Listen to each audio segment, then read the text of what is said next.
जगदम्बा जहाँ अवतरी सो पुरवरनी की जाई।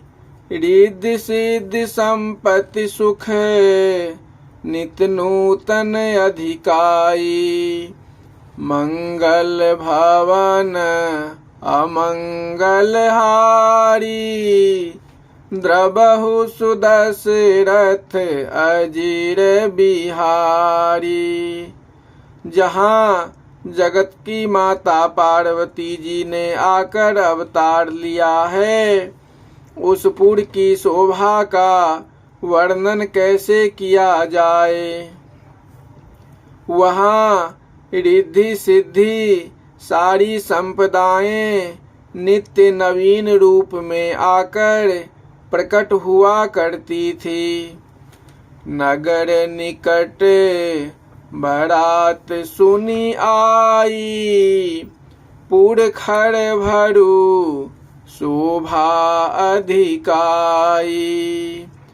कड़ी बनाब सजी वाहन नाना, चले लेन सादर अगवाना। जब नगर के निकट बारात आ गई, तब नगर में बड़ी खलबली मच गई। पुर के सभी लोग अपने अपने वाहनों को नाना प्रकार से सजाकर अगवानी लेने चले। हियहर से सुरे सेन निहारी, हरि देखी अति भय सुखारी। शिव समाज जब देखन लागे, बिडरी चले वाहन सब भागे। तब देवताओं की सेना और उसमें श्री हरि भगवान को देखकर सब लोग बहुत ही प्रसन्न हुए। किंतु जब श्री महादेव जी का समाज देखने लगे तो सबके वाहन घबराकर भाग चले। धरि धीरजु तहाँ रहे सयाने, बालक सब ले जीव पराने।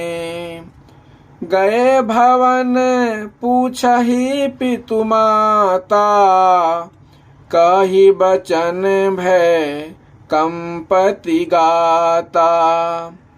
उसमें से जो सयाने पुरुष थे, वे तो धीरज धारण करके ठहरे रहे, किंतु जो बालक थे वे तो अपने अपने प्राण लेकर भाग चले। जब घर पहुँचे और उनके माता पिता पूछने लगे, तो डर के मारे कांपते हुए यह वचन बोले।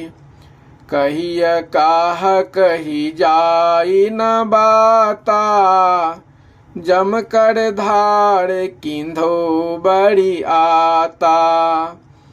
बड़ू बौड़ाह बसह असवारा, ब्याल कपाल विभूषण छारा। क्या कहें, कुछ बात कही नहीं जाती है। यह यम की सेना है अथवा बारात है। बावला बड़ तो बैल के ऊपर सवार है और नर कपाल के गहने धारण किए तथा शरीर में भस्म लगाए हैं। तन छाड़ ब्याल कपाल भूषण नगन जटिल भयंकरा, संग भूत प्रेत पिशाच योगिनी विकट मुख रजनी चरा। जो जियत रही बारात देखत, पुण्य बरते ही कर सही। देखई सो उमा विवाहु, घर घर बात असी लड़िकन कही। समस्त शरीर में भस्म रमाए, सर्प और नर कपालों का भूषण धारण किए, नग्न रूप में जटा धारण किए और भयंकर है। उसके साथ भूत प्रेत पिशाच योगिनी और विकट मुख वाले राक्षस हैं। जो इस बारात को देखकर जीता जागता रह गया तो सत्य जानो कि उसका बड़ा भारी पुण्य उदय है और वे ही उमा का विवाह देख सकेंगे। इस प्रकार की बात बालकों ने घर में कही। समुझी महेश समाज सब जननी जनक मुस्काही। बाल बुझाए विविध विधि निडर हो डरु नाही।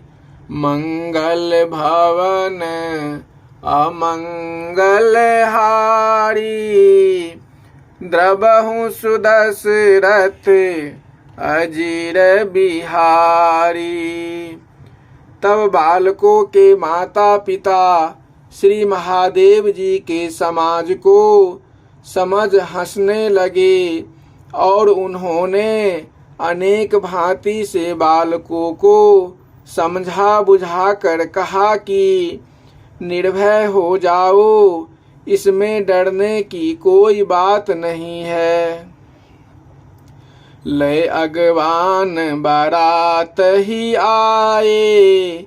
दिए सब ही जनवास सुहाए। मैं न सुबह आरती सवारी। संग सुमंगल गावही नारी।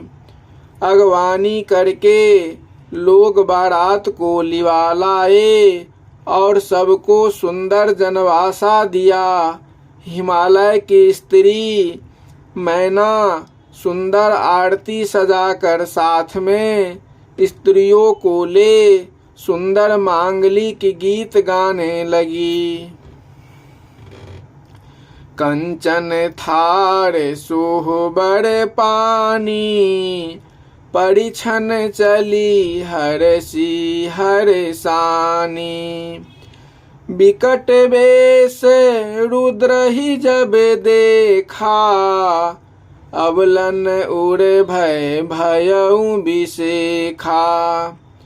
वे हाथ में स्वर्ण का थाल सजाकर सुंदर हाथ में ले प्रसन्न हो महादेव जी की आरती करने चली, किंतु जब शिव जी को विकट वेश में देखा तो उन स्त्रियों को बड़ा भय हुआ। भागी भवन पैठी अति त्रासा। गए महेशु जहाँ जनवासा। मैं ना हृदय भयउ दुख भारी। लीन्ही बोली गिरीश कुमारी। वे भागकर अधिक डर के मारे घर में जा बैठी और श्री महादेव जी की उस स्थान में गए जहाँ जनवासा था। मैना को हृदय में बड़ा दुख हुआ। तब उन्होंने पार्वती जी को बुला लिया। अधिक स्नेह गोद बैठारी। श्याम सरोज नयन भरे बारी। जेहि विधि तुमहि रूप अस दीन्हा। तेहि जड़ बरु बाउर कस कीन्हा। और अत्यंत स्नेह पूर्वक गोद में बैठाकर अपने नील कमलवत नेत्रों में आंसू भर कर बोली, जिस ब्रह्मा ने तुमको ऐसा रूप दिया उसने वर को मूर्ख और बावला कैसे बना दिया। कस कीन बरु बोराहा विधि जेहि तुम ही सुंदरता दई। जो फलु चाहिया सूर तरुही सो बरबस बबूर ही लागई। तुम सहित गिरीते गिरऊं पावक जरो जल निधि महू परो। घरु जाऊ अपजसु होऊ, जग जीवित विवाहु न हों करो। भला जिस विधाता ने तुमको ऐसी सुंदरता दी, उसने वर को बावला कैसे कर दिया। जो फल कल्प वृक्ष में लगना चाहिए था, उसे बरबस बबूल में लगा दिया। अब मैं तुम्हारे साथ पर्वत से गिर पड़ूं, या अग्नि में जल मरूं, अथवा समुद्र में जाकर कूद पड़ूं, और घर चाहे उजरे चाहे अपयश हो जाए, किंतु मैं संसार में जीते जी ऐसा विवाह न करूंगी। श्री राम जय जय राम। श्री राम जय जय राम।